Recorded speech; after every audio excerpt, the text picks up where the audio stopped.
Hi there. I want to talk today about the difference between respect and trust. And not even as much as the difference, because I think most people understand the difference, but want to talk about how they are differently applied in different situations.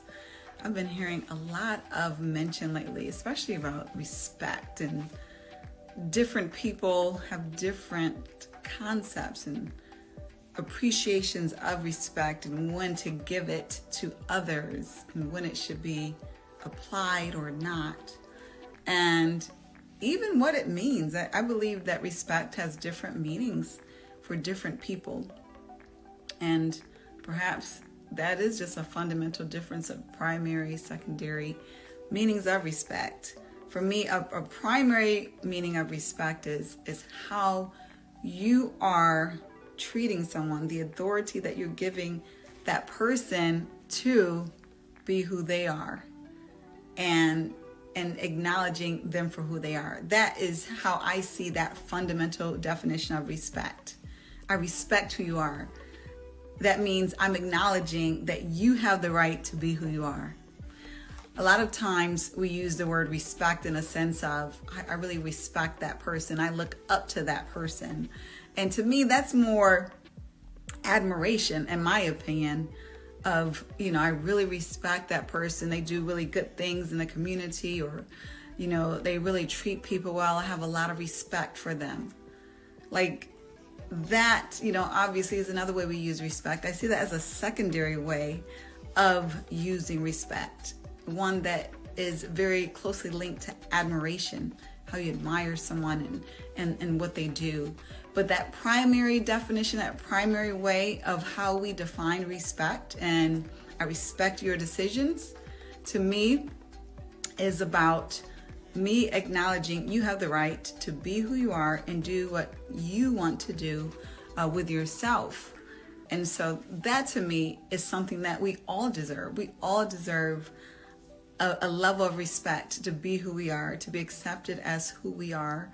And we all deserve a level of respect to be treated equally to others. So regardless of what I decide to do with myself should not alter how you treat me as an individual. You should still have a certain level of respect for me. And similarly goes as I am treating other people, whether they believe what I believe, have the same values that I have or not, whether they do what I choose to do or not, I still should have a level of respect for them as being equal to me. I'm not better than them. They're not better than me. We just have different choices. And so there should be a fundamental level of respecting those different choices and different ways of being. That to me is very different from trust. Like, my goal is to respect everyone. I want to respect the stranger. I want to respect the person who's in a different country, as well as, of course, the person who's standing next to me. Now, trust is a completely different ballgame. And a lot of times, especially when we're in relationships, and they could be all different types of relationships. It could be familial relationships, work relationships, personal relationships. And in those relationships, there is this level of trust that is expected. And so we want to give trust in relationships, and we also want to receive trust. And this is when I say we want to, obviously that's in ideal situations. But sometimes trust isn't given, and sometimes it's not received. And if we be honest, sometimes it's not even deserved. So there's two different fundamental types of trust. And Stephen Covey actually digs deeply into this, and he references them in his model as character trust and competence trust. So the character trust is, I'm trusting that you have good intentions by me. I'm trusting you're going to do right by me, the best that you can. I'm trusting, for example, you're going to tell me the truth. I'm trusting you're not going to lie to me. I'm trusting that you're going to give me advice that you think is going to benefit me. I'm trusting that you want what is best for me. That's that character competence. I'm trusting that you're going to do what is right. The difference between character competence. Now we're going to talk, character trust. The difference between character trust and competence trust. That competence trust is now dealing with more of your abilities. Can I trust you? You said you're going to cook a great dinner. You're going to make a fabulous sweet potato souffle. Now, I might trust your character in that you're going to do your best to make a fabulous sweet potato souffle, but I might not trust your competence. I might think, well, gee, I've never seen you make sweet potato souffle. And when I've seen you make things with sweet potatoes, it didn't come out quite right. So I'm not there yet with the competence trust. And so those are the two different types of trust, that I like to use based upon the Covey's model, and that is the character trust and the competence trust. And a lot of times we're talking about character trust, when we talk about relationships that are personal. Someone might say, I can't trust you. You might say, you don't trust me. Why don't you trust me? So a lot of times we're thinking from that perspective of the character. And so that's why a lot of times we feel offended when we don't have the trust from the other person. And sometimes it has nothing to do with the character trust. We're offended because we take it in, receive it as being about our character, when it's really more about our competence. And as we know, we all have different competencies that we're strong in, and we all, quite frankly, deserve different levels of competence trust from one another, depending on the context. Because in one context, you're going to be brilliant, you're going to be a star, and in another context, you're not going to be so great. And that's just the reality, because there's no star that shines in every sky, even though that may be, contrary to what we see. But for sure, it's not that case. So when we're looking at each other from the perspective of whether or not we should receive trust in a situation, we can't always look at it based upon who we are. We also have to look at it based upon who is the person that we're dealing with. And they have to decide why they should trust you or me or whomever or not. And that's going to be based upon a lot of different factors for them, the same as they are for you, consciously or subconsciously. So first and foremost, we talked about the character trust. And so of course they're looking at whether or not they trust your character, whether or not they trust your competence, but they're also looking at whether or not they trust their experiences. So they may have had experience. So, they may have experiences that you have not been in, and that is having a significant influence on how much they're able to trust you or anyone.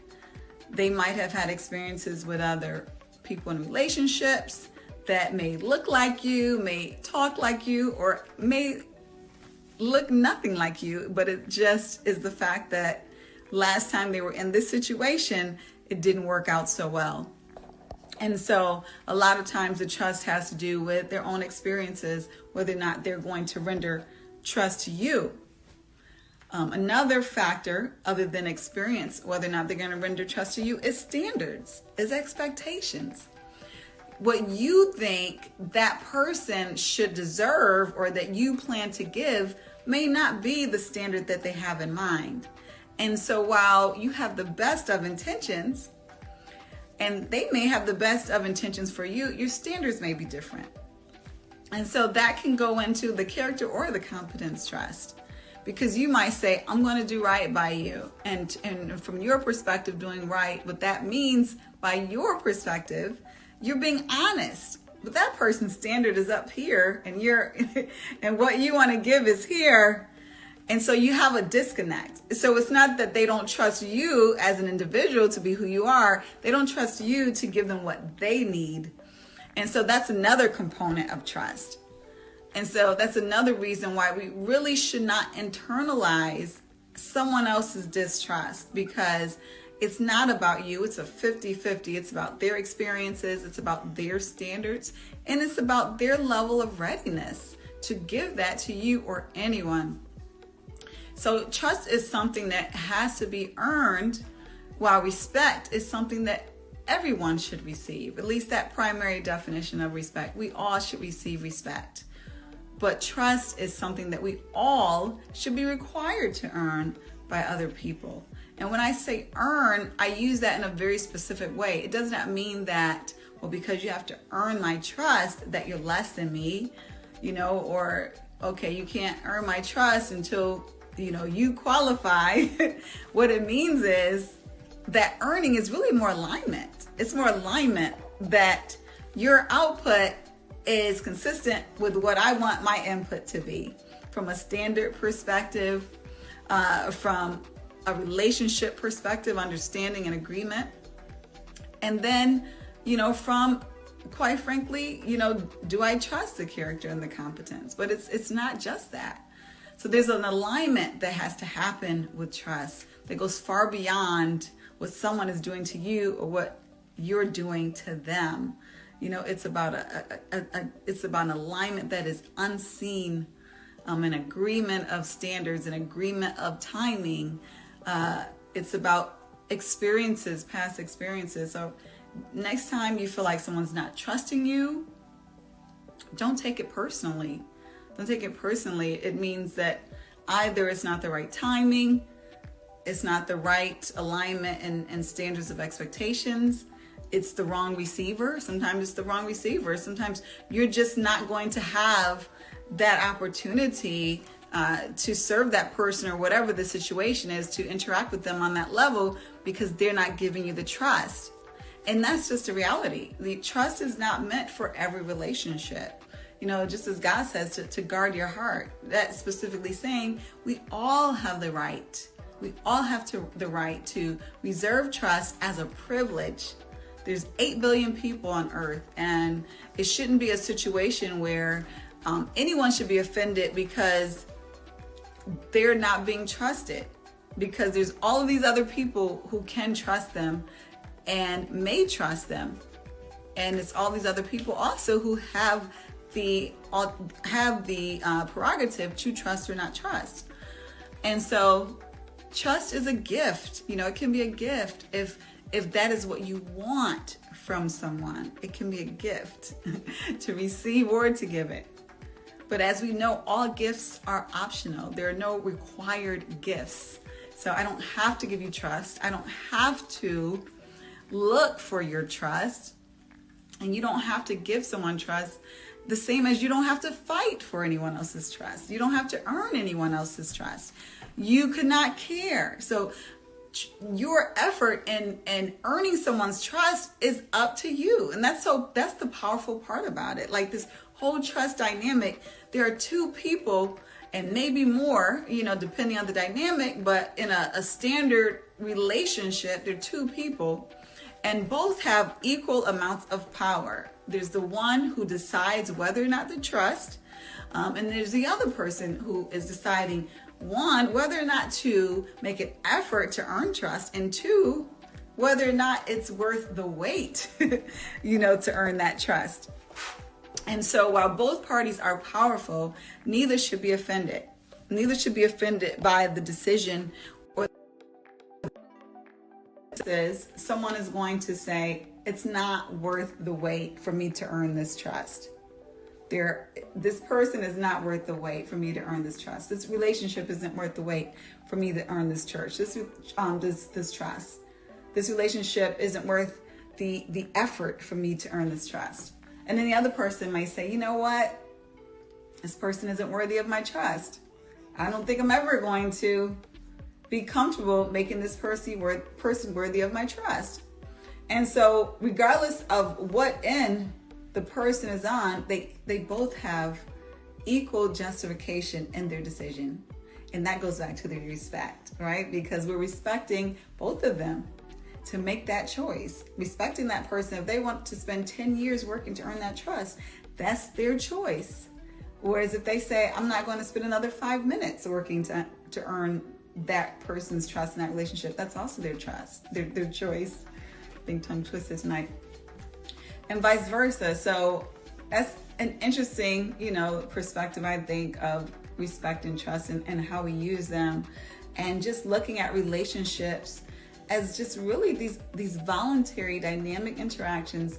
That's not about control. It's not about control. When we realize we have no control over anyone else, no logical control over anyone else, it's liberating. It's liberating for ourselves. It's liberating for the other people. And that's how we truly respect people. Like we say we respect everyone, but until we're able to really acknowledge, and give honor even to the decisions that everyone makes for themselves, not on others, but acknowledge and give honor to the decisions that everyone makes for themselves.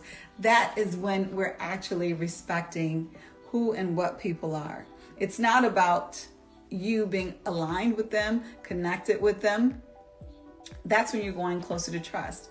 But acknowledging you have the right to do what you want to do, I have the right to do what I want to do, and honoring that. And that's the beauty. Like, God has given us all self-will, and it's such a gift. It's such a gift if we use it the way that we are supposed to.